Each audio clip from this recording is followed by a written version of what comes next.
Et si je vous disais que vous pouvez récolter des pastèques énormes, sucrées et dégoulinantes de jus directement dans votre propre jardin, et cela même si vous habitez dans un pays où l'été est court et capricieux? Oui, vous avez bien entendu. Oubliez tout ce que vous croyez savoir sur cette plante prétendument réservée aux pays tropicaux. Dans cette vidéo, nous allons décortiquer ensemble, étape par étape, la méthode absolue pour cultiver des pastèques avec un succès retentissant, du tout premier semis jusqu'à la dégustation finale. Je vais vous révéler des secrets de jardiniers que très peu connaissent pour forcer le destin et adapter cette culture à nos climats plus frais. Mais attention, je vous pose la question d'emblée. Pensez-vous vraiment que le climat est la seule excuse pour ne pas essayer?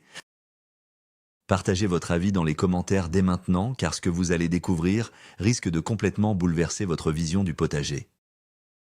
Pour bien comprendre comment nous allons procéder, il faut remonter un peu aux origines. La pastèque, que l'on appelle aussi parfois le melon d'eau, est une plante de la famille des cucurbitacées, tout comme les courges, les concombres ou les melons. Historiquement, elle trouve ses racines dans les régions chaudes et sèches de l'Afrique. C'est de là que vient sa formidable capacité à stocker l'eau dans ses fruits gigantesques pour survivre aux sécheresses. Pendant des siècles, on a cru dur comme fer qu'il était strictement impossible de la faire pousser en dehors de la zone méditerranéenne ou des pays chauds. C'était vrai à l'époque. Mais aujourd'hui, grâce au travail minutieux de sélection des jardiniers passionnés, nous disposons de variétés extraordinaires qui se moquent des nuages et se contentent d'un été beaucoup plus court. La clé du succès ne réside donc plus dans le lieu où vous habitez, mais dans la méthode que vous appliquez.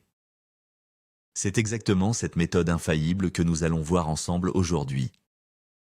Alors, commençons par la toute première étape, qui est de loin la plus importante de tout le processus, le choix de la variété. Beaucoup de jardiniers débutants font l'erreur d'acheter une pastèque au supermarché, de récupérer les graines et de les planter. C'est une erreur fatale. C'est un mythe de croire que n'importe quelle graine donnera un fruit chez vous. Ces pastèques commerciales viennent souvent de pays très chauds et nécessitent plus de 120 jours de soleil brûlant pour mûrir. Chez nous, l'été n'est tout simplement pas assez long. Vous devez impérativement vous tourner vers des graines certifiées de variétés dites précoces ou très précoces. Ces plantes sont programmées génétiquement pour grandir vite et produire des fruits mûrs en seulement 75 à 90 jours. Prenons un exemple très concret et populaire, la variété Sugar Baby. C'est une valeur sûre.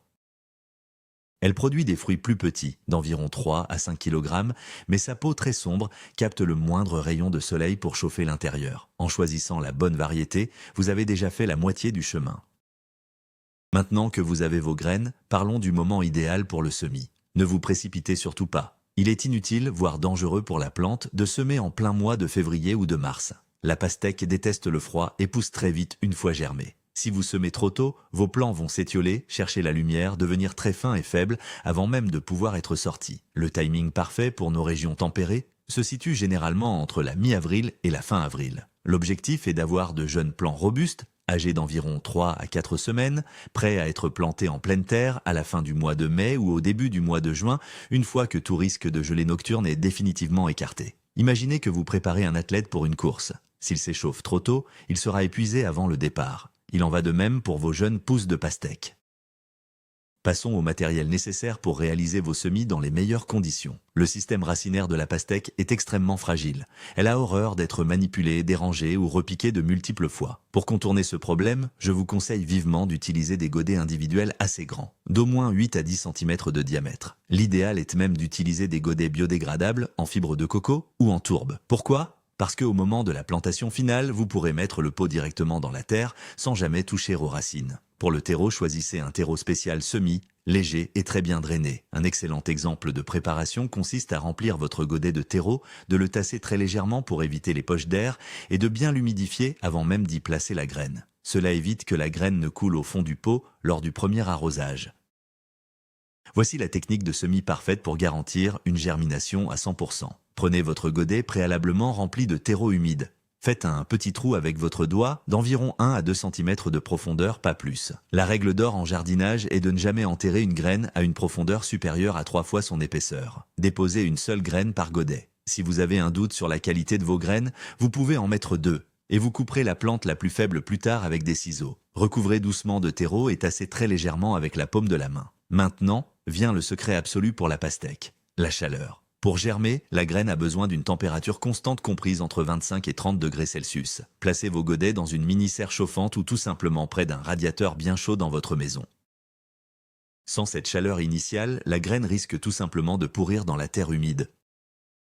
Dès que vous voyez le premier petit bout de verre pointer hors de la terre, généralement après 5 à 8 jours, tout change. Il faut agir vite. Retirez immédiatement vos pots de la source de chaleur intense et placez-les dans l'endroit le plus lumineux possible de votre maison. C'est souvent le rebord d'une fenêtre orientée plein sud. À ce stade, il y a un mythe à détruire. Beaucoup pensent que la plante a encore besoin d'une chaleur étouffante. C'est faux. Si la température est trop haute et la lumière trop faible, la plante va filer, c'est-à-dire faire une tige longue et fragile. L'idéal est une température ambiante d'environ 20 degrés Celsius le jour et un peu plus frais la nuit, avec un maximum de lumière.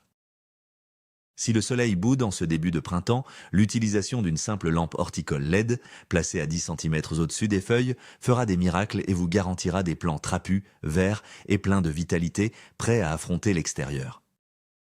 Pendant que vos petits plants se fortifient à l'intérieur, il est grand temps de préparer le terrain qui va les accueillir au jardin. La pastèque est une plante extrêmement gourmande, tant en soleil qu'en nutriments. Choisissez l'endroit le plus ensoleillé de votre potager, de préférence protégé des vents froids dominants. Un excellent exemple d'emplacement est le long d'un mur exposé au sud. Le mur va emmagasiner la chaleur du soleil pendant la journée et la restituer doucement à vos plantes pendant la nuit, créant ainsi un véritable microclimat. Préparez le sol en le travaillant en profondeur sur au moins 30 cm, car les racines vont chercher loin. Retirez soigneusement toutes les mauvaises herbes, les cailloux et cassez les grosses mottes de terre. Un sol léger, meuble et bien aéré est absolument crucial pour que les racines de la pastèque puissent se développer sans aucun obstacle.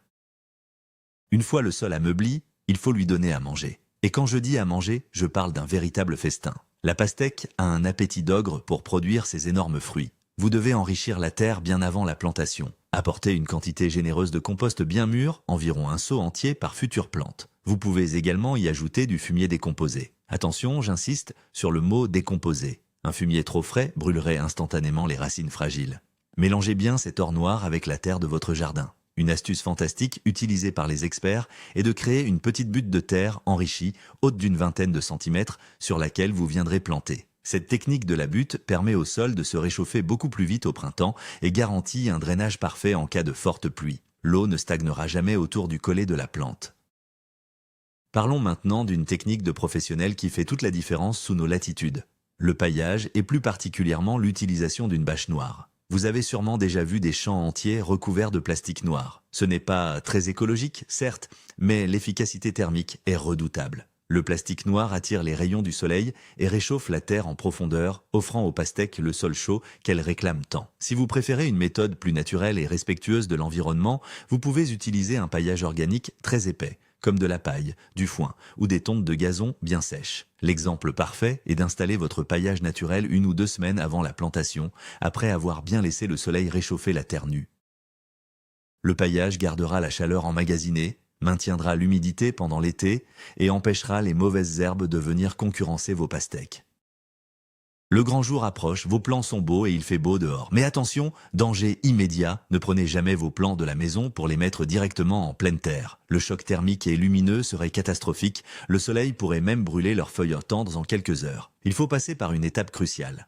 L'acclimatation. Pendant 1 semaine à 10 jours avant la date prévue de plantation, sortez vos godets à l'extérieur. Le premier jour, mettez-les à l'ombre et à l'abri du vent pendant seulement 2 ou 3 heures, puis rentrez-les. Le lendemain, laissez-les un peu plus longtemps. Au bout de quelques jours, exposez-les doucement au soleil du matin. Cette transition progressive, à l'image d'un plongeur qui remonte par paliers, va permettre au tissu de la plante de s'épaissir et de s'endurcir. C'est le secret pour éviter que vos jeunes pastèques ne fassent la tête une fois plantées au potager. Nous y sommes. Le moment de la plantation finale est arrivé. Attendez que la terre soit bien réchauffée, généralement vers la fin mai ou le début juin. La météo doit être clémente. Creusez un trou large et profond dans votre butte préparée précédemment. Voici un petit secret de grand-père très efficace. Jetez au fond du trou une petite poignée de cendres de bois tamisées. Cela apportera du potassium, un élément clé pour la future formation des fruits. Si vous avez utilisé des pots biodégradables, plantez-les tels quels. Sinon, dépotez votre plant avec une délicatesse extrême pour ne pas casser la motte de terre autour des racines. Placez la motte dans le trou de façon à ce que le haut de la motte soit juste au niveau du sol, ni trop haut, ni trop profondément enterré. Comblez avec un mélange de terre et de terreau et tassez très légèrement avec vos mains en formant une petite cuvette tout autour de la plante pour retenir l'eau d'arrosage.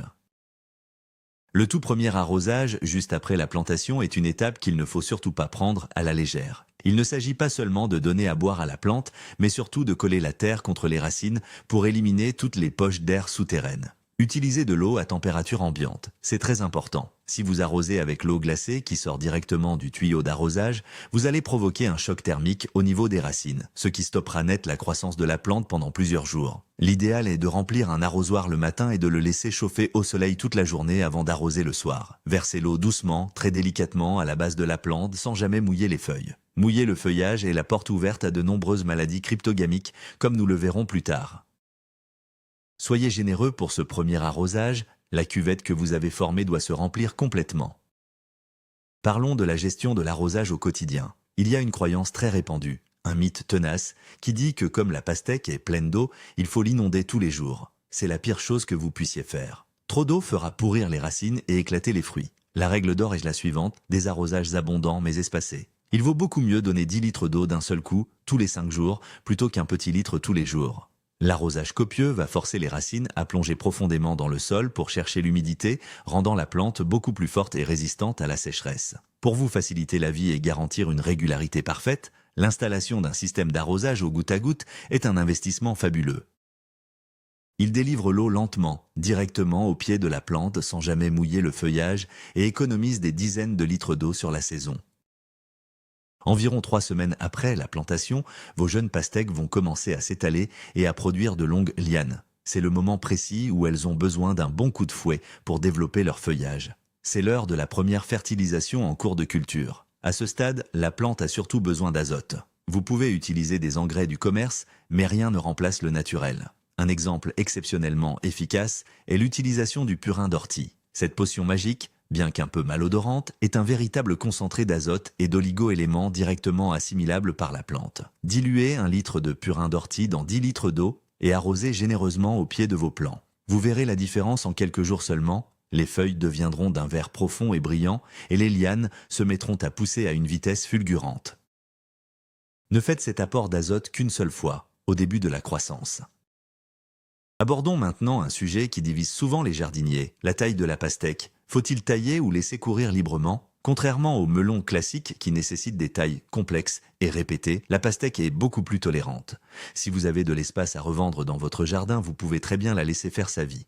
Cependant, dans nos régions froides, une taille stratégique permet de concentrer l'énergie de la plante et de gagner un temps précieux sur le mûrissement. Voici la technique simplifiée. Lorsque la tige principale de votre plante a formé environ 5 ou 6 vraies de feuilles, coupez son extrémité juste au-dessus de la 3e ou 4e feuille. Cela va obliger la plante à créer des ramifications, des branches secondaires. Ce sont généralement sur ces branches secondaires que les fleurs femelles, celles qui donneront les fruits, apparaîtront le plus rapidement. Une petite coupe au ciseau peut vous faire gagner 2 semaines de précocité. Bientôt, de magnifiques fleurs jaunes vont faire leur apparition. C'est la phase magique de la pollinisation. Il faut savoir que la pastèque produit 2 types de fleurs sur la même plante. Des fleurs mâles, qui apparaissent en premier, et des fleurs femelles qui arrivent un peu plus tard et se reconnaissent facilement car elles ont déjà une petite pastèque miniature à leur base. Pour qu'un fruit se développe, le pollen de la fleur mâle doit être transporté vers la fleur femelle. Habituellement, les abeilles et les bourdons font ce travail à merveille. Mais si la météo est pluvieuse ou s'il y a peu d'insectes dans votre jardin, le fruit miniature va jaunir et tomber. Le mythe dit qu'on n'y peut rien. Faux, vous pouvez polliniser à la main. Prenez un petit pinceau très doux, frottez le centre d'une fleur mâle bien ouverte pour récolter la poudre jaune et venez tapoter délicatement le centre de la fleur femelle. C'est un geste simple qui sauve de nombreuses récoltes. Si tout se passe bien, vous allez voir plusieurs petites pastèques commencer à grossir sur les lianes. C'est une grande joie, mais attention au piège de la gourmandise. Une seule plante de pastèque dans un climat non tropical n'aura jamais assez de force et de temps pour faire mûrir 5 ou 6 fruits immenses. Il va falloir faire un choix difficile, mais nécessaire, la sélection des fruits. Observez vos petites pastèques lorsqu'elles atteignent la taille d'une grosse pomme. Sélectionnez les 2 ou 3 fruits les plus beaux, les plus réguliers, placés de préférence sur des lianes différentes. Ensuite, et c'est la partie difficile, coupez impitoyablement tous les autres petits fruits qui se forment par la suite, ainsi que le bout des lianes, environ 2 feuilles, après le dernier fruit conservé. En sacrifiant les retardataires, vous dirigez toute la sève et toute l'énergie de la plante vers vos fruits sélectionnés, leur garantissant une taille impressionnante et un goût sucré à souhait. Pendant toute la période où vos fruits grossissent, les besoins alimentaires de la plante changent du tout au tout. Fini l'azote qui fait pousser les feuilles, il faut maintenant du potassium et du phosphore, les éléments clés qui construisent la chair du fruit et augmentent son taux de sucre. C'est le moment de la seconde fertilisation. Si vous aimez les méthodes naturelles, l'exemple parfait ici est l'utilisation du purin de consoude. La consoude est une plante fantastique dont les racines vont puiser le potassium très profondément dans le sol. Diluez votre purin à 10% et arrosez vos plantes tous les 15 jours. Une autre astuce très efficace consiste à saupoudrer un peu de cendre de bois autour du pied avant un arrosage. La cendre est naturellement très riche en potasse. En nourrissant correctement la plante pendant cette phase critique de gonflement, vous évitez les pastèques fades, gorgées d'eau sans saveur et vous obtenez de véritables bonbons naturels. Vos pastèques deviennent énormes, elles sont magnifiques, mais elles courent un grave danger caché juste sous elles, l'humidité du sol. Un fruit lourd qui repose directement sur la terre humide est une cible de choix pour la pourriture, les champignons et les attaques de petits rongeurs ou de limaces. Il faut absolument isoler vos fruits du sol. C'est une étape de soin indispensable. Un excellent exemple de protection est de glisser très délicatement, sans jamais tordre la tige qui relie le fruit à la liane, une petite planche de bois propre, une tuile plate ou une ardoise sous chaque pastèque. Vous pouvez également utiliser un lit de paille très sèche. Cette simple barrière physique empêche l'humidité de remonter, permet à l'air de circuler sous le fruit et évite que la face cachée de votre pastèque ne se transforme en un tas de bouillie visqueuse avant même d'avoir pu mûrir. C'est un petit détail qui sauve des mois de travail.